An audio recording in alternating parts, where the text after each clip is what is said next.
pambansang awit ng Pilipinas.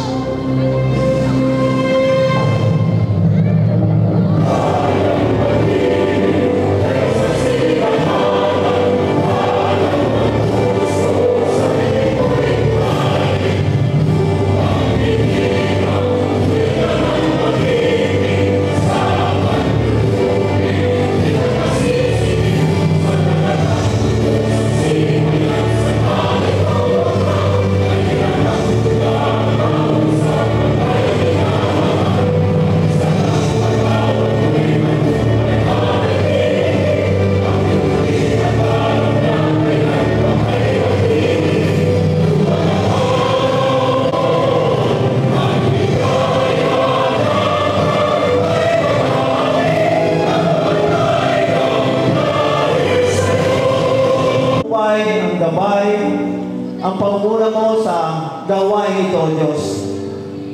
Alam po namin, Ama, na ito'y isang gawain ng pagtatapos ng mga kabataan. Ngunit alam po namin, Panginoon, na kung wala ka sa buhay ng bawat isa, hindi po magaganap ito. Kaya kinikilala po namin ang iyong pag-ahari sa lugar na ito. Ikaw ang bigyan ng kaluwalhatian sa lahat na magaganap sa lugar na ito. Dalangin namin, Panginoon, ang kapayapaan, ang kayusan, ang manatili sa puso at isipan ng bawat isa, bata, matanda. Salamat ba ng Espiritu na malaya kang kikilos sa aming kalagitnaan. Hinihingi po namin, Panginoon, ang patuloy ng pagpapala at ng bawat bahagi ng gagawin namin sa umagang ito. Mataas ka sa aming kalagitnaan.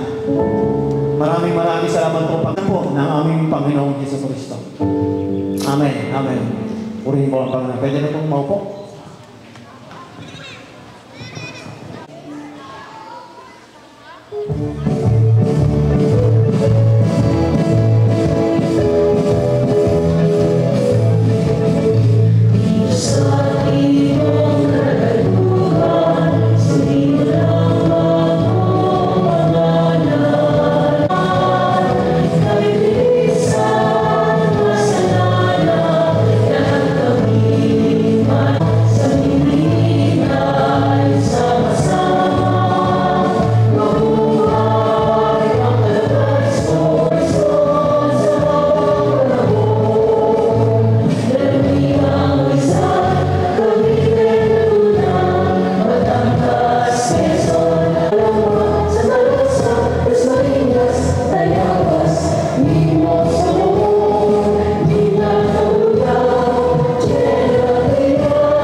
Umaga sa ating lahat.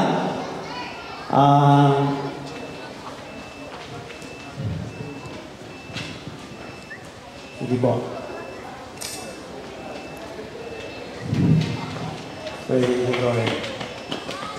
Sa ating pong mga panamuhing pandangal kay Mrs. Judith Clarito, Public School District Supervisor po from our DepEd. Sa ating pong school consultant kay Ginoong Francisco Ganilomo Jr. Sa ating pong punong pastor, Celso Osores ng U.S. Garak Christian Church. Sa ating pong mga guro na pinangungunahan ni Mrs. Wilma G. Blas. Sa mga guro, sa mga magulang, mga magsisipagtapos, sa mga kaibigan at mga kapamilya na patuloy na sumusuporta, hindi lang sa mga anak, sa mga gagraduate, kundi sa eskulang ito. Isa pong mapagpalang umaga sa ating lahat. Naniniwala po ako na ang araw na ito ay itinalaga ng Diyos upang maganap ang tinatawag natin commencement exercises o pagkatapos ng ating mga bata. At naniniwala po ako na ito ay patuloy na magaganap sa buhay ng mga kabataan ito. Sa salita ko pagtatapos, kala natin wala na, tapos na. Pero ito po ay simula pa lamang ng kanilang mahabang paglalakbay tungo doon sa kanilang mga pangarap.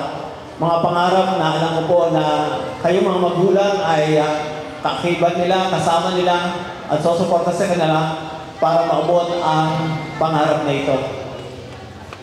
Naniniwala po ako na sa gabay at patnubay ng Panginoon, ang eskwelahan po ito ay natatag dahil naniniwala na ang may akda ng lahat ng bagay sa buhay ng isang tao o kapamilya, even ang pag-aaral.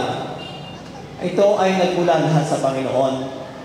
At kinikilala po namin sa eskwelahan ito ang pagiging Panginoon ng ating Panginoong Hesus. Kaya nga po ang aming ang eskwelahan natin ay pinangalanan natin Jesus is the Rock kasi naniniwala po kami na walang daan buhay katotohanan kundi ang Panginoong Hesus lamang. At ang aming pong hangarin sa pagkakataon ito, sa kaganapang ito na kung saan ang ating mga magsisipagtapos ay sabi nga, magtatapos ng kanilang mga grado, ngunit magpapatuloy doon sa hakbangin tungo sa kanilang hinahangad ng mga pangarap at tagumpay. Ang dalangin ko po ay patuloy nating suportahan, patuloy nating kilalanin ang pagkilos ng Diyos sa buhay nila upang sa galang makita natin ang tunay na katagumpay na nais ng Panginoon sa buhay ng mga batang ito. Muli po, mapagpalang araw sa lahat at welcome po kayo sa kaganapang ito. Maraming salamat po at magandang umaga.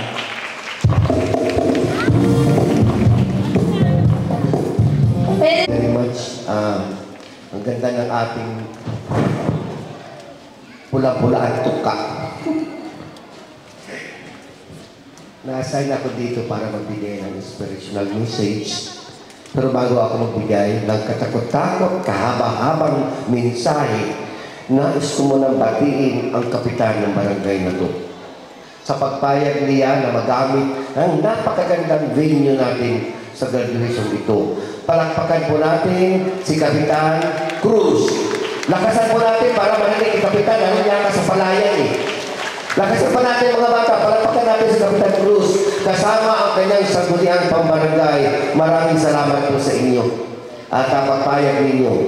Ang sunod natin palakpakan, first time ko yata umatin dito, ng ganda ng sound system natin. Palakpakan natin ang sound system natin. Thank you very much, sound system. Ang ganda. Kaya yung bata, buhay na buhay. At yung nagturo ng Calabarzon March at yung nagtuturo ng Rizal Mabuhay, sino ba? Si Ma'am, yung kamag-anak ko yata. Kamag-anak ba kita ni Tatang Audio? Ayun, palagpakan natin yung kamag-anak ko. Inspired ako.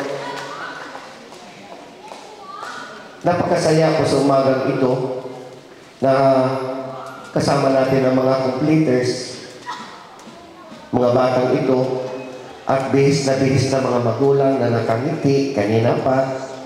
Talaga pong nakaka-inspire na tingnan sila. Lalo po tayo na-inspired sa umagang ito sapagkat meron tayong kasama na dati kong kasama sa DepEd. Siyempre ako retarded na po. Wala na, nag-retire na. Kaya ang past tense ng retired ay retarded. Kahangahangang guro, outstanding teacher ng lalawigan ng Rizal, at principal po.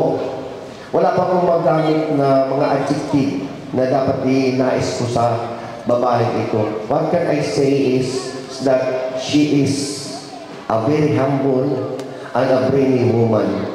Welcome to sa Jesus Darak, Ma'am Judith Clarito. Muli po natin palagpakan si Ma'am Judith Clarito. Sa ating senior pastor, na gumanda ang buhok para naging Amerikano yata o pumuti. Pastor Celso Azores At wala man si Ma'am Berlin dito. Ma'am Berlin, saan ka man ngayon? Mabuhay po ang lahi ninyo. At si Pastor Tansay, ang ating administrative officer. Nakangiti yung dalawa. Pero bakit hindi kayo tumaba? Sa sarap na kinakain ninyo, bakit ganyan pa rin kayo? At ang ating principal ng paaralan, si Ma'am Relma Blas. At sa lahat ng mga guro, si Angie, ngiti-ngiti si Angie. Minsan ko lang nakita si Angie na pulang-pula ang tuka ngayon. Pulang-pula ang tuka ni Angie. At saka sa lahat ng guro na namumuno at nakapalakad sa ating paralan, ako po'y na-inspired. Kaya nga, paano ako magbigay ng inspirational message? Ako mismo ay na-inspired na. Pero mga magulang, na nakita ko kayo kanina, na nakapila kasama ang mga bata at tinawag silang isa-isa, na anila ko sa aking puso, na itong mga batang ito, sila ang ating pag-asa. Sila ang pag-asa ng bayan. Sino makapagsabi sa atin ngayon na mga batang iyan, isa dyan ang papalit magiging kapitan ng barangay? Di ba wala? Sino makapagsabi sa atin na isa dyan ang papalit kay Mayor de la Cruz na mamaya inimit ko? Wala, di ba? Congressman, even governor ng lalawigan ng Rizal, maaaring narito sa mga batang ito, maging senador ng ating bansa, lalong-lalo na po, maaaring maging presidente ng ating bansang Pilipinas. Walang makapagsabi niyan. Sila po ang pag-asa ng bayan. Sino makapagsabi na isa dito ang magiging Miss Universe? Di ba wala? Anong sabi ng ating pambansang bayani? Alay ko, youth is the hope of our fatherland. Mga kabataan, ang pag-asa ng bayan. Hindi po ba? Kaya mga bata, nasa inyo ang aming bukas. Mga bata, nasa inyo ang aming pag-asa. Nasa inyo, kayo papalit sa amin, kayo uugit ng pamalaan para sa kinabukasan ng bansang Pilipinas. Palakpakan natin ang mga batang ito. Sila po ang uugit sa sunod na bukas. Sila mga bata, nakikinig ba? Kayo ang uugit, hindi kayo nakikinig. Nakangiti yung isa, tululaway pa. Di ba? Sa sinabi ng ating pambansang bayani, doon po nakalinya ang ating 2024 graduation theme. Ano bang graduation theme natin? Kabataang Pilipino para sa matatag na kinabukasan ng bagong Pilipinas. Anong sabi ng pambansang bayanan natin? Youth is the hope of the fatherland. Ang mga batang yan, ang pag-asa ng bayan, insakto ang tema natin sa umagang ito. Kaya mga magulang, dahil naririto po ang uugit ng pamalan sa bandang huli, atin po silang alagaan, lalo po subaybayan ang kanilang pag-aaral. Hindi po ba?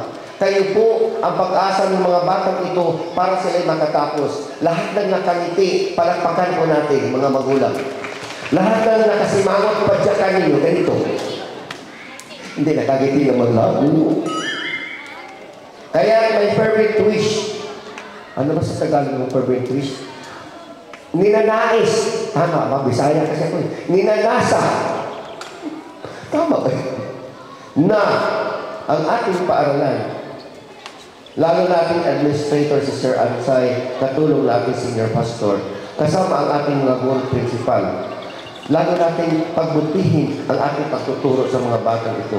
Ako'y nasisiyahan at lalong ipapaalam ko sa lahat na ito lamang ang paaralan sa buong Teresa na gumamit ng international curriculum. Ano yun? Sila lamang ang gumagamit nito.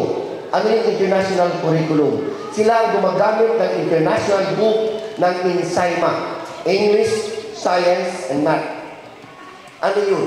Itong librong ito ang ginagamit ng mga bansang umulan na magagaling sa math, tulad ng Singapore. Mayroon tayo niyan dito.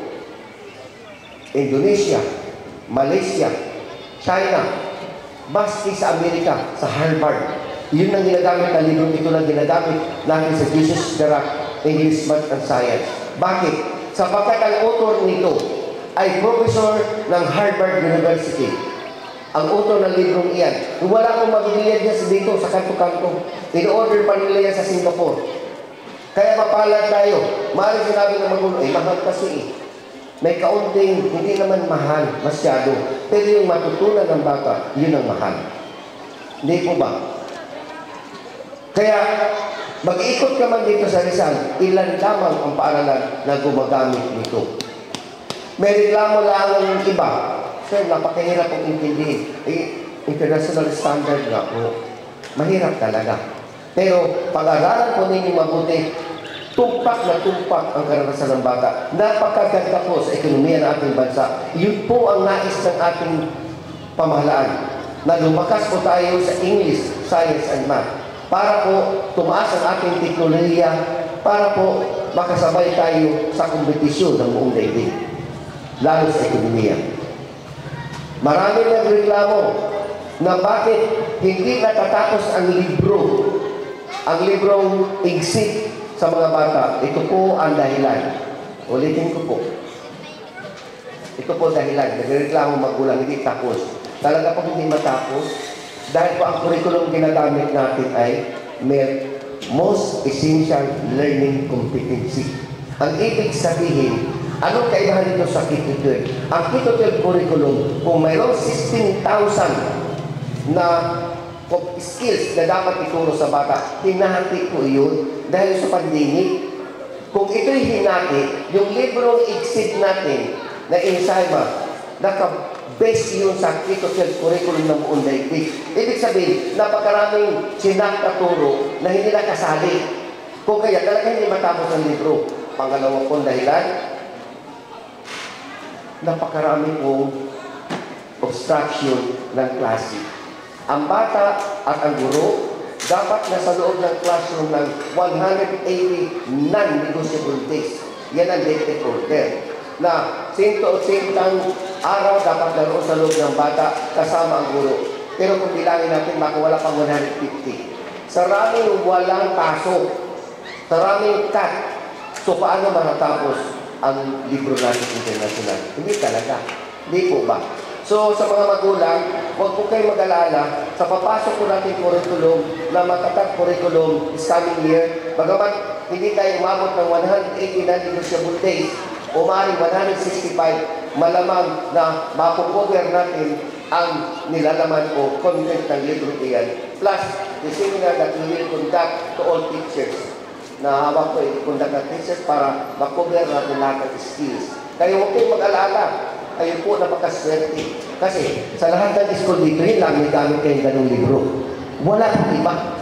Kaya niyagain po natin, may kaunting kamahalan, pero ang natutunan dyan, international standard po. Okay po?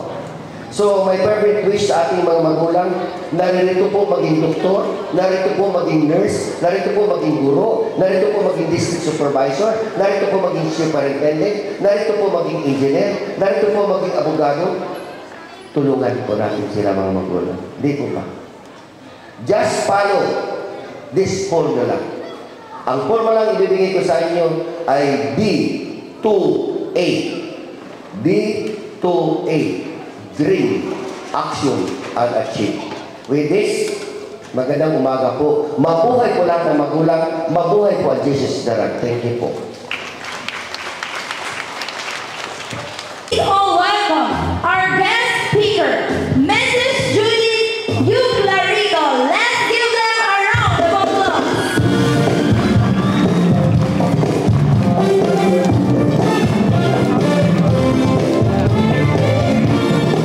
Walang power yan, walang power. Thank you po at magandang umaga po sa inyong lahat. Parang wala na akong masasabi kasi nasabi na ni Sir Gaji. Sir Gaji po ay kasama ko matagal sa DepEd. Siya ang aming regional supervisor in MAPE, lalo tigit sa sports. Kaya ako po ay trained dyan when it comes in MAPE and sports. But then anyway, magandang umaga po muli sa ating lahat. Sir Gaji, Sir Francisco Gahilomo Jr., the school consultant, Pastor Ansari, the administrator, Pastor Azures, Ma'am Wilma Blas, the school OIC, teachers of Jesus is the Rock Christian Academy, parents, at higit sa lahat, sa ating mga kindergarten completers, kumusta kayo? At sa ating natatanging anim na nag-graduate ng grade 6 ngayon. Friends, mga kababayan, again, magandang umaga po muli sa ating lahat. It is an honor for me to be part of this meaningful event of Jesus is the Rock Christian Academy graduation, and thank you for this opportunity, mga moms at sir. My congratulations to graduates 2024. Hello mga kinder, kumusta po kayo? Hi! Excited ba kayo sa inyong moving up today? O sa mga kinder, ituloy lang ang pag-aaral ng inyong mga ABCs. Taas ang kamay kung sino ang alam na ang ABC, ang alphabet. Wow, very good. So ituloy ang pag-aaral, lalo't higit sa sinasabi ni Sir na English, Science, and Math. Dahil yung tatlong subject na yon ang pinakang-critical para tayo ay maging isang matatag na kabataang Pilipino na huhubog at tutulong para magkaroon tayo ng isang matatag at bagong Pilipinas. Sino na sa inyo nakakabasa? Taas nga kamay? Oh, meron na rin. Ang sounds ng letters, alam na rin? Oh, very good. Congratulations to our kindergarten teachers dahil yung perseverance ninyo, ang inyong pagtsatsaga, dahil ang mga batang ito sa kanilang murang edad may kani-kanyang span of interest. So salamat sa pag-intindi sa kanila at sa pag-attend ng kanilang mga educational needs. Alam natin naman natin na ang mga batang ito ay may kani-kanyang learning style. It might be, akala nyo hindi sila nakikinig sa akin, pero style nila yon. Merong nakikinig na hindi nakatingin, meron namang nakatingin sa akin, pero hindi niya nalalaman kung anong sinasabi ko. Because of their age and different and individual differences and learning styles, yun po ang talagang inaatenan ng ating mga guro sa paaralan.